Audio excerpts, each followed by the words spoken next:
Hi friends, ஒரு சூப்பரான தக்காளி மோர் குழம்பு தான் நம்ம பார்க்க போகிறோம். ரொம்பவே சிம்பிளான பொருளை வச்சு ரொம்ப டேஸ்ட்டாக பண்ணிடலாம். எப்படி பண்ணலாம் பார்க்கலாம் வாங்க.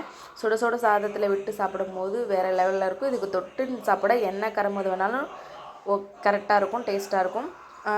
அப்புறம் எப்படி பண்ண பார்க்கலாங்க. ஒரு கடாயில் எண்ணெய் விட்டுக்கோங்க. நான் இன்றைக்கி கடலை எண்ணெய் தான் விட்டுருக்கேன். அதில் கடுகு, உளுத்தம் பருப்பு, 2 காஞ்ச வத்தல், ஒரு பச்சை மிளகாய், கொஞ்சம் கருவேப்பிலை சேர்த்துட்டு பொடியாக கட் பண்ண வெங்காயம் சேர்த்துட்டு நல்லா வதக்கி விட்டுடுங்க.